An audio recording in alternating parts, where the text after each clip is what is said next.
Grandma had a habit that none of us could explain. Every evening, without fail, she would sit at her small wooden desk, a cup of tea steaming beside her, and write letters. Not emails, not notes, not postcards, letters, in her careful, flowing script. She folded them meticulously, sealed each one with wax or tape, and placed them in a small, locked box under her bed. We asked her about them countless times over the years. "Who are they for?" we'd inquire, curiosity bubbling up. She would only smile mysteriously, pat the letters, and say, "Some things are meant for later." And that was it. No more explanation. As children, we were fascinated. We imagined a secret friend, a lost lover, or perhaps a mysterious spy network she was part of in her youth. My siblings tried to peek into the box once, but Grandma's warnings were enough to scare us off. Over time, we stopped asking. It became part of the background noise of her life, an unsolved puzzle, something that added to her aura of mystery. But the older I got, the more I noticed subtle patterns in her behavior. Letters were never written during the day, only late in the evening. Sometimes she would pause mid-sentence, staring at the wall as though listening for someone or something beyond the room. Her hands would shake slightly, not from age, but from an urgency that was impossible to ignore. When I first thought about her death, I assumed these letters would be meaningless trinkets, perhaps old family memories or drafts of stories she never published. But the truth was far more complicated. One evening, just months before she passed, I caught a glimpse of her writing, the glow of the desk lamp highlighting her face in the darkened room. Her words were hurried, almost frantic. There were names I didn't recognize, dates I couldn't place, and locations I had never heard of. The letters weren't just messages. They were records, warnings, and confessions. And though she never spoke of danger aloud, I began to sense that each sentence she wrote was intended to protect someone, or perhaps herself, from a threat we couldn't even imagine. After her death, the locked box was our inheritance. My siblings debated whether we should open it, each of us hesitant for reasons none of us could fully articulate. There was fear, yes, but also a sense of reverence. Grandma had guarded these letters for decades. Whatever was inside was not casual. Finally, I found myself unable to resist. The key she had hidden beneath the drawer handle fit perfectly. I hesitated, feeling her presence, as if she were watching over my shoulder. And then, with a deep breath, I lifted the lid. Inside were dozens of letters, carefully stacked, some yellowed with age, others nearly pristine. The envelopes bore names we had never heard, addresses from towns I didn't recognize, and some bore no markings at all, simply folded paper waiting for attention. The first letter I unfolded was dated decades ago, written in a script I recognized immediately as hers, precise and deliberate. As I read, I felt the weight of her life settle on my shoulders. These weren't just letters. They were a timeline, a hidden story, a silent vigil she had kept for years. The opening line alone made my blood run cold. If anything happens to me, they must know the truth. I looked around the empty room, suddenly aware of the silence. Not just the absence of conversation, but the heavy, watching quiet that Grandma had always maintained. Something about these letters demanded attention, demanded action. I didn't understand it yet, but I knew one thing. The story inside them would change everything we thought we knew about her life, her secrets, and perhaps even our family itself. As I continued unfolding the letters, a pattern began to emerge. They weren't addressed to anyone we knew, friends, relatives, or neighbors, but to people scattered across cities, some even in other countries. Each letter contained instructions, warnings, or observations. Some were mundane at first glance, mentioning appointments, grocery deliveries, or small household notes. But as I read further, the tone shifted. She wrote about people who had disappeared, people whose lives had been subtly manipulated, and threats that lingered in the shadows, never overt but always present. The handwriting was deliberate, precise, and deliberate. Each word had weight, and it was clear that Grandma had been documenting more than memories, She had been recording protection plans, contingencies, and instructions in case something went wrong. One letter, dated over 40 years ago, caught my attention immediately. It referenced an event I had only heard about in passing, a distant relative who vanished suddenly without explanation. Grandma's note didn't just recount the disappearance. It listed names of those involved, timelines, and a warning. Do not trust the ones outside. Only the house knows. Only I can keep it safe. I shivered as I realized that she had been tracking these events long before any of us could comprehend the danger. The letters weren't just messages. They were lifelines. Each one connected threads of history, danger, and protection that had spanned decades, forming a web of secrets only she fully understood. Another envelope contained photographs, some of which I didn't recognize. Faces frozen in time, captured in moments that seemed ordinary but, paired with her notes, told a story of careful observation. One picture showed a young man standing by a street lamp, another of a woman walking through a park, and beside each photograph, Grandma had written notes detailing behaviors, locations, and even predicted actions. It was meticulous, obsessive even, and yet the underlying intention was clear. She had been safeguarding someone, or multiple people, from unseen threats. And she had done it silently, consistently, without drawing attention to herself. The more I read, the more I felt the weight of her vigilance pressing down. Every evening when she wrote, every envelope she sealed, every letter she hid, these were acts of protection. I realized she had spent decades preparing for an eventuality none of us had ever imagined. And the thought of what could have happened if she hadn't acted so carefully made my stomach twist. There was a fear in the letters that was tangible, a kind of quiet terror that didn't scream but lingered in every line, every carefully chosen word. She had lived her entire adult life anticipating danger and countering it through these writings. It wasn't just the content of the letters that shocked me. It was the understanding that the house itself had been part of the system. Certain letters referenced rooms, corners, or even the timing of lights and doors. Grandma had connected her environment with her protection strategy, creating a network of safety measures embedded into her home. Each night, her movements, her rituals, and her letters worked in concert. And now that she was gone, the responsibility had fallen to me. Her words were a guide, but they also served as a warning. One misstep, one ignored instruction, could unravel decades of careful planning. I spent the night reading, copying, photographing, and cataloging each letter. By dawn, I had begun to understand the scope of what she had accomplished silently, meticulously, for decades. It was no longer just a family secret, it was a legacy of protection, vigilance, and courage. And I knew that the real challenge was only beginning. I would have to continue her work if I wanted to honor her life and keep the people she had protected safe. As I delved deeper into the letters, the reality of what Grandma had been protecting began to hit me with terrifying clarity. Some of the people mentioned were now elderly, some long gone, and others still alive, unaware that their lives had been monitored and safeguarded by her unseen hand.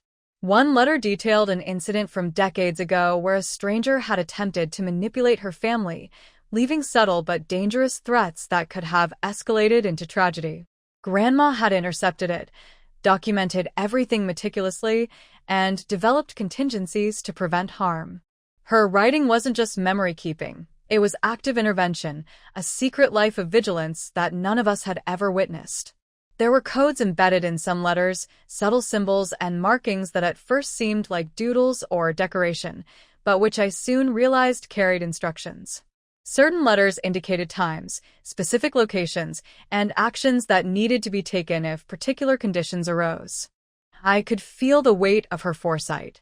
Every letter, every hidden note, every encrypted mark was part of a system designed to protect, anticipate, and neutralize threats. Grandma's life had been a careful balance of observation, timing, and intervention, and the sheer scale of it left me both awestruck and frightened. One folder contained letters that directly involved family members I hadn't known were at risk. Names, dates, and coded warnings revealed that incidents we had dismissed as coincidences, accidents, disappearances, sudden moves, had been anything but. Grandma had been quietly steering outcomes, preventing disaster, and shielding us from consequences we didn't even understand existed. And now, holding these letters in my hands, I realized the depth of her responsibility and the danger she had borne alone. Each letter wasn't just a note. It was a lifeline, a carefully calibrated intervention designed to protect against forces we couldn't see. I also discovered personal entries in the margins, her thoughts, her fears, her exhaustion. She had lived under the constant pressure of this secret, balancing normal family life with the quiet burden of decades-long vigilance. Her handwriting betrayed fatigue, urgency, and even moments of doubt. Yet, every time, she had continued, night after night, writing letters, hiding them, performing rituals, and keeping watch. She had been a silent guardian, a meticulous planner, and a courageous protector whose sacrifices went unnoticed until now.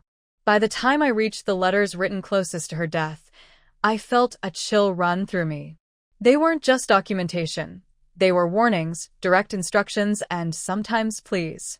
She wrote about threats that could resurface, how to handle them, and the precise timing of actions that could prevent catastrophe.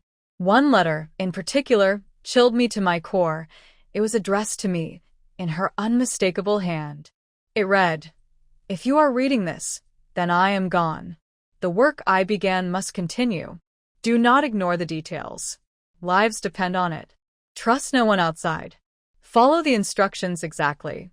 One misstep can undo decades of vigilance." It became clear that Grandma had spent her life preparing a system, a plan, a network of written safeguards that had kept invisible threats at bay. And now, the responsibility, the legacy, and the danger had passed to me. I felt overwhelmed, not just by grief, but by the weight of this hidden world she had maintained in silence. The letters were more than words. They were keys to a life of quiet heroism, a web of secrets, and a chain of protection that spanned decades. And as I sat in the dim light, surrounded by her meticulous work, I realized that the true story of Grandma was only beginning to unfold. The letter addressed to me felt heavier than all the others combined. My name was written in bold, deliberate strokes, as if she had pressed harder with the pen to make sure it could never be ignored. I hesitated before opening it, almost afraid that once I read her final words, there would be no turning back. The room felt colder, the silence sharper. When I unfolded the paper, a small photograph slipped out and landed on the floor. I picked it up first. It was a picture of me as a child, standing beside Grandma in the living room. Behind us, barely noticeable unless you were looking for it, was the desk where she wrote her letters. On the back of the photo, she had written, "You were always the observant one." My chest tightened. She hadn't chosen me randomly. She had been preparing me. The letter itself was not emotional in the way I expected. There were no dramatic confessions, no apologies, no sentimental goodbyes. Instead, it was precise, instructional, almost clinical. She explained that decades ago, someone had betrayed our family, someone trusted, someone close. That betrayal had triggered a chain of events that placed multiple people in danger. Grandma had discovered the truth accidentally, but instead of confronting it publicly, she had chosen a different path. She gathered information quietly. She documented everything. She built a network of awareness through her letters, sending some, keeping others, always staying one step ahead. She became the invisible shield between chaos and the people she loved. As I continued reading, I realized the letters were never meant to expose the past. They were meant to control the future. Each envelope contained fragments of a larger strategy: who to contact if certain events occurred, where to look if someone disappeared, how to interpret subtle signs that danger was returning. She had essentially created a manual for survival, hidden in plain sight under her bed. And then came the sentence that changed everything: "The person who betrayed us may never stop watching. Silence is our protection. Observation is our weapon." My hands trembled. This wasn't paranoia. It was methodical, calculated. Grandma hadn't lived in fear, she had lived in awareness. She had understood that exposure would only create more risk. So, instead, she outsmarted the threat, step by step, year by year. And she had done it alone. No one ever noticed. No one ever thanked her. We saw an elderly woman writing letters. We never saw the strategist mapping contingencies that kept us safe. The final paragraph was the most haunting. If you are reading this, it means I trusted you to continue what I began.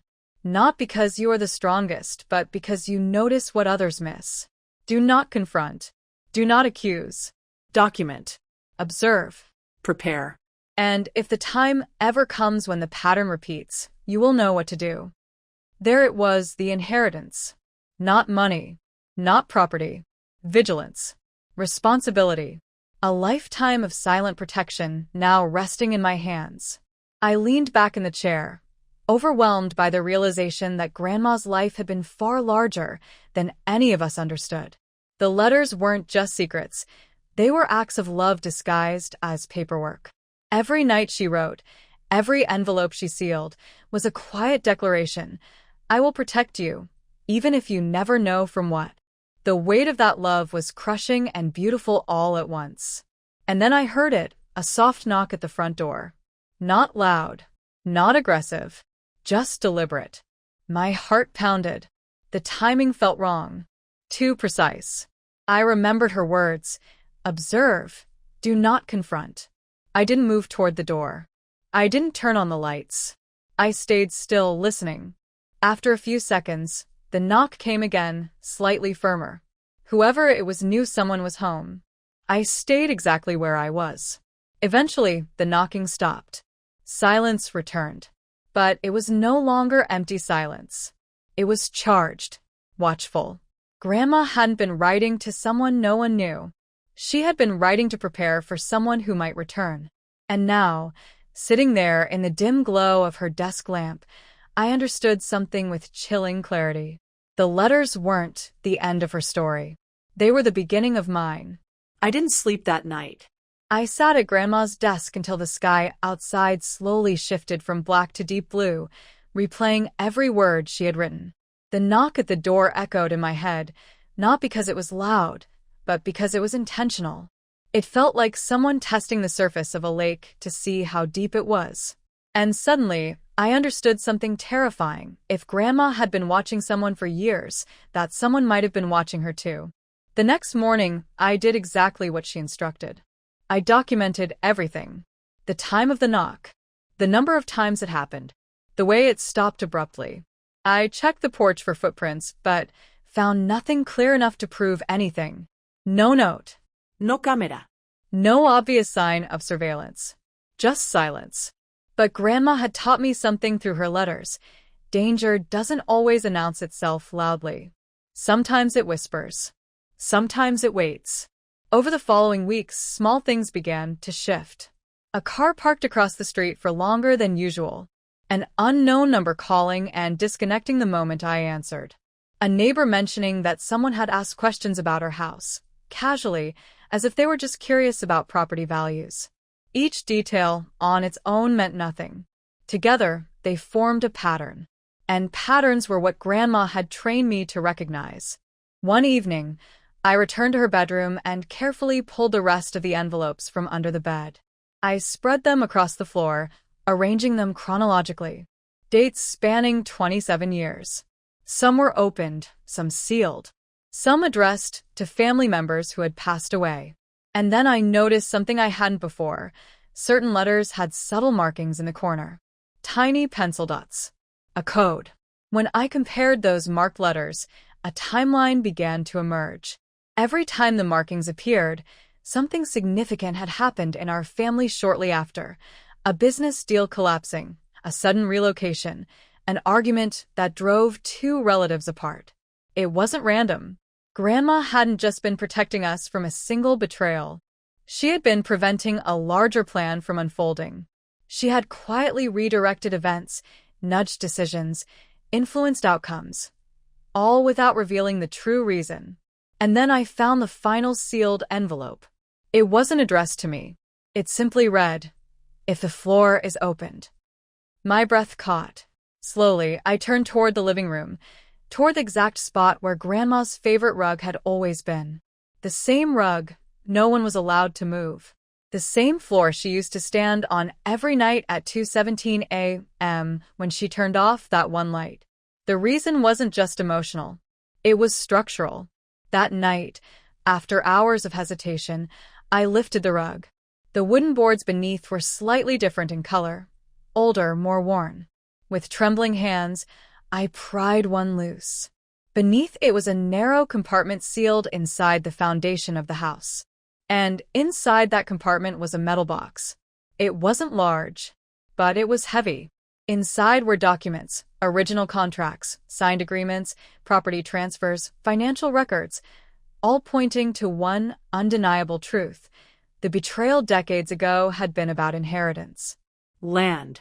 ownership, Control. Someone had tried to quietly erase Grandma's legal rights after Grandpa passed away. Someone had manipulated paperwork to claim assets that were never theirs. But Grandma had found out, and instead of confronting them publicly, she gathered proof. She rebuilt the legal structure piece by piece. She ensured everything would transfer correctly when the time came. She didn't expose the person because exposure would have torn the family apart. Instead, she waited, protected, Prepared. At the very bottom of the box was one final note in her handwriting. I stayed because leaving would have given them everything. I wrote because silence alone is not defense. And if you are reading this, it means the house is safe. So are you. Tears blurred my vision. Grandma hadn't refused to leave the house out of fear. She had stayed because the house itself was evidence. It was the anchor that kept everything legally intact. Every night, she turned off that light at 2:17 a.m. not because of superstition, but because that was the exact minute the fraudulent document had once been filed decades ago. It was her ritual reminder, her silent act of defiance. She had turned trauma into discipline. She had turned betrayal into strategy. And she had turned love into protection. The knock at the door never came again. The strange car disappeared. The call stopped. Because now, the documents were in my possession. The plan had failed. Permanently. Grandma wasn't paranoid. She was prepared. And in the end, the greatest secret she protected wasn't money or property. It was our future. I carefully placed the letters back into their envelopes, but not under the bed this time. I stored them in a secure box, organized, indexed, exactly how she would have wanted. Because this story was never about a hidden room. It was about a woman who carried the weight of a family's survival quietly for decades. And now, that strength lived on, not under the floor, but inside me.